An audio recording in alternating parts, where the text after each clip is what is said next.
A quiet yet undeniable shift is spreading across Europe. It is not loud or sudden, but it has weight. From state to state, countries that once seemed tied to the ideals and promises of the European Union are turning their gaze elsewhere. This new direction points east and south toward the BRICS, a union of rising economies that, step by step, is redrawing the lines of global influence. What began as an economic grouping of Brazil, Russia, India, China, and South Africa is becoming something much larger, a possible counterweight to the institutions that have long guided the West. It is no surprise that more and more Europeans are watching this with care. Among the countries that show this turn, few stand out as much as Turkey. It is a nation with deep history and a complex map, standing at a crossroads of continents, cultures, and power centers. Turkey is at once European and Asian, secular and mostly Muslim, tied to the West and still very protective of its own independence. Today, more than ever, it claims a new identity that goes beyond its long and often frustrating relationship with the European Union. The Turkish government now speaks openly about the will to join the BRICS. This is not only an economic gesture, it is a message, a change of course, a planned reorganization. For decades, Ankara sought entry into the European Union with steady effort. It adjusted the economy, updated laws, and tried to match European standards. Even so, the door always seemed far away. There were promises, talks that dragged on, and a general tiredness with the bloc's enlargement. In return, Turkey often felt delay, doubt, and political demands. The message sounded like, "You may come close, but not too close."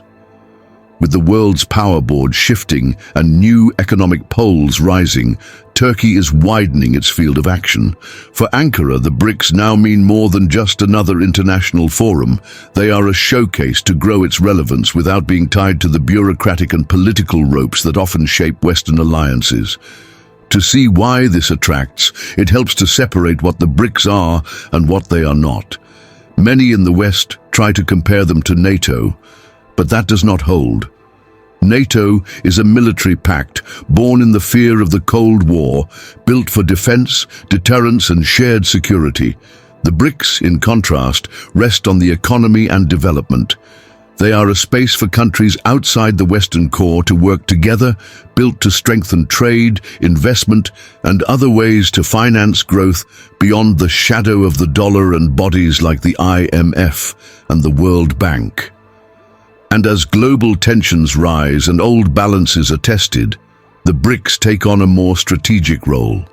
They stop being only an economic network and become a sign of sovereignty, independence, and a world with many centers of power.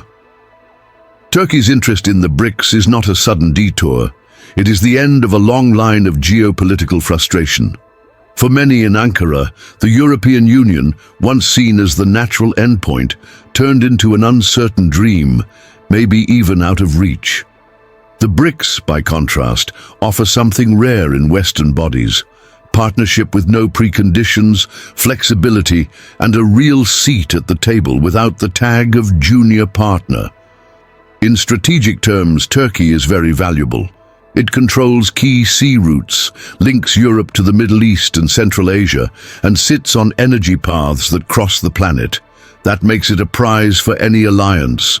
Turkey's leaders see the BRICS as a vehicle for trade and at the same time a tool to assert independence in a world no longer led by a single power. The idea is to help set rules, not only follow them. This does not mean breaking with Europe.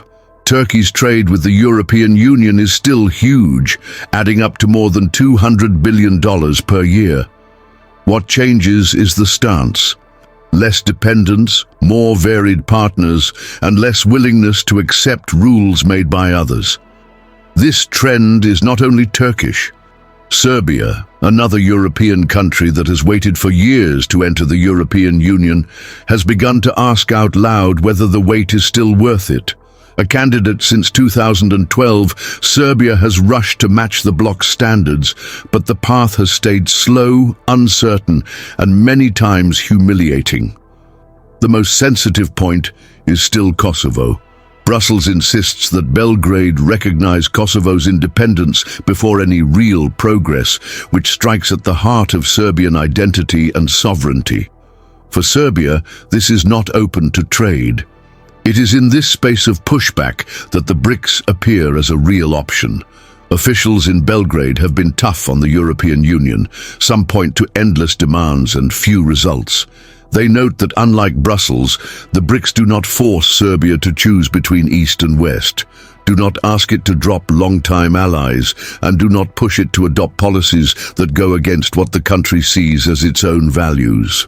This is the kind of strategic autonomy the BRICS promise, a multipolar setting where strong economic cooperation does not require giving up political control. Serbia is expected at the next BRICS summit. It has not joined yet, but the interest is clear. And it is not alone. The United Arab Emirates, Saudi Arabia, Egypt, Iran, and others have already joined or are deepening ties. The bloc is growing not only in count, but also in weight. What many called a symbolic label has turned into a real choice when set against the institutions that, for decades, shaped global governance. For countries like Turkey and Serbia, the appeal of the BRICS is not only about money, but about the idea behind them. While the European Union and other Western bodies often tie support to internal reforms, value alignment, or painful concessions, the BRICS speak of respect, sovereignty, and practical economics. No one asks a country to change who it is in order to enter. This difference is large, and it is gaining strength. If Serbia turns toward the BRICS, the move will go beyond trade and investment. It will show that the world order is changing, and that the Western-centered model is no longer the only path. Unlike the European Union, the BRICS do not set hard political rules or demand deep reforms as the price of cooperation. For many, that is not giving up on principles. It is a breath of relief, and the timing fits. The world economy is moving fast. Rich Western countries grow slowly, while Asia, Latin America, and parts of Africa are speeding up. These regions have become engines of world trade, and the BRICS form a direct bridge to those markets. For Serbia, that means new sales routes, more varied export targets, and investment from a larger and more dynamic group of partners. It means a stronger economy by linking to rising trends instead of waiting on stuck processes in Brussels.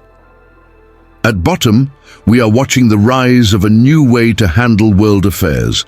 It is not about replacing the West, but about balancing the scales. For Turks and Serbs and many others in the same spot, the BRICS offer a road into that building process. It is a path that blends economic growth, political autonomy, and a louder voice in the global game, without having to prove again and again that one is worthy of a club that may never fully open its doors. As old alliances strain under their own contradictions, the BRICS stand not only as a coalition, but as an idea, a world with many poles of power, partnership without hierarchy, and cooperation without pressure. For many countries, especially those stuck in the waiting room of Western integration, this may be the face of the future. From their start with Brazil, Russia, India, China, and South Africa, the BRICS have worked steadily to depend less on Western-controlled financial systems.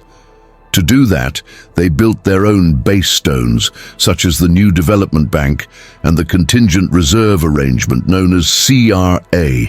This is not only about offering an alternative to the IMF and the World Bank, it is about raising pillars for a new way to cooperate in the world economy.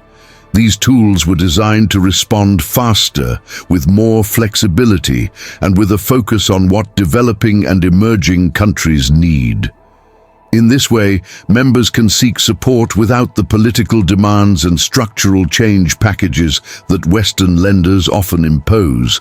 For Serbia, which has long walked between East and West, this opening is a chance to pursue growth with more freedom, without the breaks that often come with alignment to the European Union or Western financial help. It opens space for a model that is more self-reliant and adjustable, guided by national priorities instead of outside orders.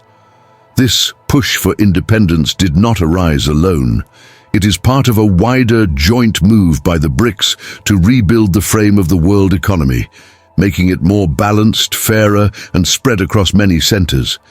Each founding member brings strong assets, economic weight, regional influence, and a shared will to question the order led by the West. What unites them is not a single ideology, but a common interest in a system where no country or bloc, especially the United States or the European Union, holds too much power. For nations like Serbia, so often caught in a tug-of-war between rival forces, this vision is an invitation to step on stage as equals, defend their points with confidence, and draw close to a union that values sovereignty, respect, and non-interference. With the possible entry of countries like Turkey and Serbia, the BRICS footprint is likely to grow a lot. And it is not only about a longer member list. It is a move toward a broader, more open coalition that goes beyond simple economic coordination and reaches strategic influence. As the BRICS mature and secure a place in world affairs, the effects for countries like Serbia will be deep. Joining this group can unlock new partnerships, open doors to other sources of development finance, and create a platform for regional leadership across the wider Eurasian space. In political terms, it would send a clear message. After decades focused almost only on the European Union, Belgrade would support a foreign policy that is more varied and more independent. The growing interest in the BRICS, especially from countries like Serbia and Turkey, shows a structural shift in the balance of power on the planet. For those trying to find their way in a changing world, the BRICS offer a model of partnership based on respect, autonomy, and shared goals. And as the group expands and gains reach, its role in shaping the future of global politics and the world economy becomes impossible to ignore, to the point of turning it into one of the most influential coalitions of this century.